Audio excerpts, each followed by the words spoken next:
Kembali lagi di program 100 hari berdoa.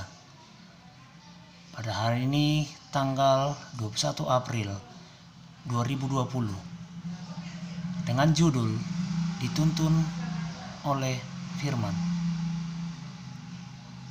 Ayat intinya tertulis dalam Mika pasal yang ke-6 ayat yang ke-8. Hai manusia, telah diberitahukan kepadamu apa yang baik, dan apakah yang dituntut Tuhan daripadamu, selain berlaku adil, mencintai kesetiaan, dan hidup dengan rendah hati di hadapan Allahmu. Kita sedang hidup dalam periode waktu yang paling hikmat dari sejarah dunia ini. Nasib penduduk dunia yang padat ini akan segera ditentukan.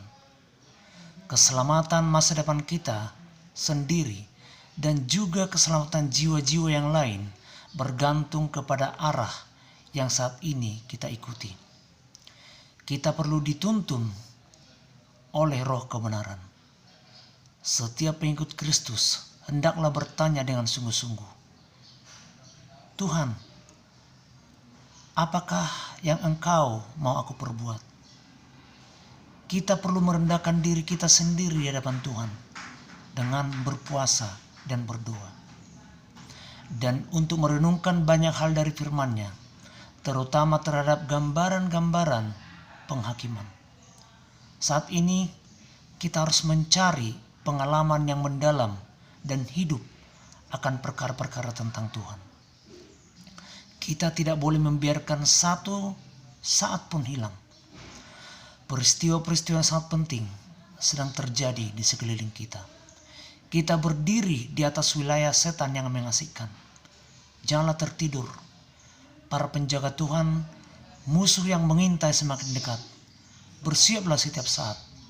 Karena jika engkau menjadi longgar dan mengantuk, musuh akan melompat ke atasmu dan memangsa engkau. Mari kita tanyakan dalam hati, ketika Anda sedang menghadapi sebuah keputusan yang penuh tantangan, kemanakah Anda berpaling untuk mencari nasihat dan hikmat? Tentu saja kita diberitahu bahwa jikalau penasihat banyak, keselamatan ada. Namun di atas hikmat dari semua orang yang kita kasihi atau orang yang kita hormati, prinsip-prinsip apakah yang kita temukan dari dalam firman Tuhan sehingga kita tahu bagaimana membuat keputusan-keputusan. Laporan kabar baiknya. Divisi Amerika Selatan melaporkan suatu program jangkauan penginjilan khusus Minggu Suci atau Holy Week seharusnya diadakan di seluruh divisi pada pekan yang lalu, seperti yang biasanya mereka lakukan selama 50 tahun terakhir. Biasanya kelompok kecil bertemu di rumah-rumah dan di gereja-gereja. Tetapi karena virus corona, divisi ini menawarkan program daring atau online. Dan jumlah kehadiran lebih banyak. Temanya, kasih yang ditulis dengan darah. Dan menampilkan program khusus untuk anak-anak, remaja, dan orang dewasa. Kita memuji Tuhan untuk cara-cara yang kreatif yang dilakukan oleh para pemimpin gereja untuk membantu membagikan kasih Tuhan. Sekarang saatnya kita berdoa. Ada banyak hal atau pokok-pokok doa yang perlu kita doakan. Berdoalah untuk orang-orang yang baru menemukan kasih Yesus untuk pertama kalinya melalui program-program yang diadakan di divisi Amerika Selatan. Akan mampu untuk menjaga suatu hubungan yang bertahan lama dengan Yesus yang akan bertumbuh lebih indah seiring dengan waktu yang berjalan. Berdoalah agar kita semua akan menggunakan waktu ekstra yang kita miliki di rumah untuk belajar lebih mendalam dari firman Tuhan dan mengajar anak-anak untuk belajar dan mencintai firman Tuhan. Berdoalah agar umat Tuhan akan tetap setia dalam mengembalikan persepuluhan dan persembahan, bahkan di tengah-tengah tantangan ekonomi yang terjadi saat ini. Berdoalah untuk orang-orang yang sedang bergumul untuk membayar tagihan-tagihan dan untuk menyediakan makanan di atas meja karena tantangan ekonomi yang diakibatkan oleh COVID-19.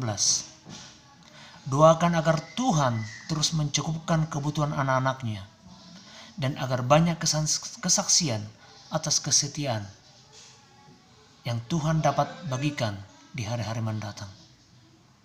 Dan berdoalah untuk pekerjaan gereja di Libanon agar Tuhan akan memenuhi kebutuhan keuangan mereka dan menolong misi gereja dapat terus berlanjut. Bila mana ini menjadi kerinduan kita, mari kita satukan hati dan pikiran kita untuk berdoa sepenuhnya kepada Tuhan, meminta pertolongan di tengah krisis yang terjadi di atas dunia kita sekarang ini. Kita tunduk kepala dan kita berdoa. Tuhan Allah Bapa kami di surga, pada saat ini Tuhan, kami membutuhkan pertolongan-Mu. Kami membutuhkan kuasa-Mu. Sehingga biarlah kuasa-Mu yang selalu nyata dalam kehidupan kami. Sehingga dengan demikian kami beroleh kekuatan. Kami beroleh kesanggupan untuk menghadapi segala krisis yang terjadi di atas dunia ini. Satukan hati kami Tuhan, untuk kami selalu datang ke hadapan-Mu, berdoa, meminta kekuatan,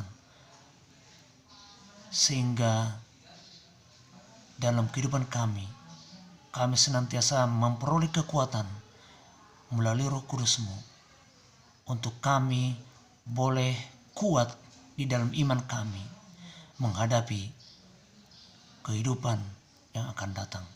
Terima kasih Tuhan untuk selalu mendengar doa kami. Terima kasih untuk selalu boleh menguatkan hati dan pikiran kami. Inilah doa permohonan kami Tuhan. Di dalam nama Yesus kami berdoa. Amin.